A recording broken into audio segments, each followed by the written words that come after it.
Hello friends, কেমন আছো তোমরা সবাই? আশা করি ভালো আছো, আমিও ভালো আছি। আজকে আবারও একটি নতুন ব্লগে তোমাদের সবাইকে স্বাগত জানিয়ে ব্লগটা শুরু করলাম। আই হোপ ব্লগটা ভালো লাগবে। আর সকাল 6টা নাগাদ ঘুম থেকে উঠে গেছি। ঘুম থেকে উঠেই যে কাজগুলো করছি সেগুলো তোমাদের সামনে তুলে ধরলাম। প্রথমে কিন্তু আমি ফ্রেশ হয়ে গেছি, ফ্রেশ হয়ে তারপরে আমি ভিডিওটা করছি। আর এই যে তারপরে বিছানাটা একটু ঝেড়ে নেবো, মানে বিছানার যত চাদরগুলো ঝেড়ে নেবো, প্লাস হচ্ছে বালিশ টালিশগুলো সব ঠিকঠাক করে রাখবো। সকাল সকাল আমার হাজব্যান্ড বাজারে গেছে। সে একটু বললো যে চিকেন নিয়ে আসছি আর রান্না করব চিকেন। আজকে আর সেরকম রান্নার ঝামেলা নেই, ওই জন্য ভাবলাম যে ঘরের কাজগুলো আগে করে নিই। আর ওইদিকে কিন্তু আমি মশলাটা রেডি করে রেখে দিয়েছি, কারণ মশলাটা রেডি থাকলে আমার রান্না করতে সুবিধা হবে। তো বিছানাটা খুব সুন্দর করে প্রথমে ঝেড়ে নিলাম, তারপরে এই যে বালিশগুলো খুব সুন্দর করে যেখানে জিনিস সেখানে রেখে দিলাম।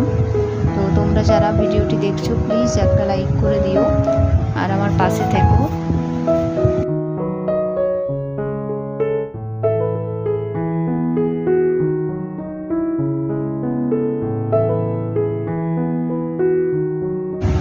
তারপরে সকালের যত একটু বাসন ছিল, অনেকগুলো রাতের বাসন, সেগুলোকে ধুয়ে নেব, কারণ ভাত বসাতে হবে, তাড়াতাড়ি করে রান্না করতে হবে, যেহেতু আমার হাজব্যান্ডের স্কুল আছে।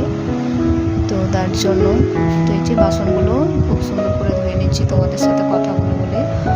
আর এখন সকাল উঠেছি, মানে আজকে তাড়াতাড়ি উঠেছি বলে আমার কাজও কিন্তু অনেকটা তাড়াতাড়ি হয়ে গেছিলো। দেখবে যত তাড়াতাড়ি ঘুম থেকে উঠবে কাজগুলো তত তাড়াতাড়ি হবে আর নিজের জন্য সময়টা একটু বেশি পাওয়া যাবে। জানি না তোমরা কীরকম ভাবো, তো আমি তো সবসময় মনে হয় কাজগুলো তাড়াতাড়ি করলে আমি নিজে একটু নিজের জন্য সময় বের করতে চাই, মানে পারবো। আমার নিজের সময় বলতে আমার নিজের হয় না কিছু একটা টাইম স্পেন্ড করা, সেটা হয় না।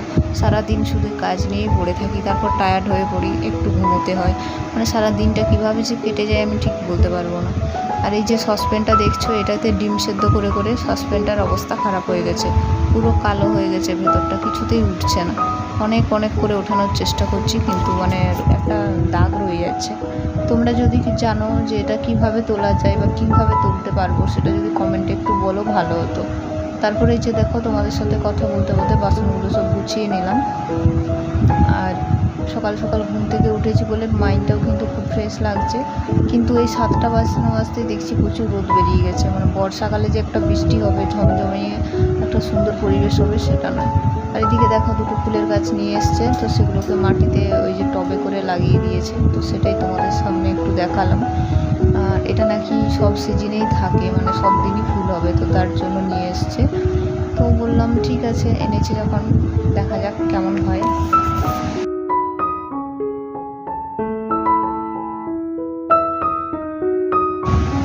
তারপরে এই যে কড়াইটা গরম হতে দিয়ে একটু সরষের তেল দিয়ে দিলাম, তেলটা গরম হয়ে যাবে। তারপরে কিন্তু আমি একটু হালকা হলুদ গুঁড়ো দিয়ে দিই, যেহেতু তেলে হলুদটা দিয়ে দিলে কখনো তেলটা ছিটকাবে না। তারপরে যে পেঁয়াজগুলো কেটে ধুয়ে রেখেছিলাম, তো পেঁয়াজগুলো দিয়ে খুব সুন্দর করে পেঁয়াজটা এখন লাল লাল করে একটু ভেজে নেব। আর এখন আমি একটু চিকেন রান্না করব, যেহেতু আমার হাজব্যান্ড বাজারে গেছিলো বললাম, তো মাছ বললাম যে আনার দরকার নেই, আজকে চিকেনই নিয়ে আসো। আর মাছ হলে কী বলো তো, একটা মাছ ছাড়া বাজারে মানে দিতে চায় না, বড় মাছ তো দুজনের জন্য। আর পুরো মাছটা ভাজতেই আমার প্রায় 1 ঘন্টা সময় লাগে, যেহেতু তার স্কুল থাকে সকালবেলায়, তো তাড়াতাড়ি করে রান্নাটা আমাকে করতে হয়। তো বললো ঠিক আছে, একটু গিয়ে আমি তাড়াতাড়ি করে একটু চিকেন নিয়ে এসেছি। তো সে নিয়ে এসছে, সেটা এখন আমি রান্নাটা করে নিচ্ছি। কীভাবে রান্নাটা করছি তোমরা অবশ্যই দেখো। প্রথমে পেঁয়াজটা খুব সুন্দর করে কষিয়ে নিলাম, তারপরে এই যে আদা বাটা, রসুন বাটা, তার সাথে ছিল কাজু বাদাম কয়েকটা, ব্যাস এই কাজু বাদাম বাটা সবকে একসাথে দিয়ে মশলাটা খুব সুন্দর করে কষিয়ে নেব।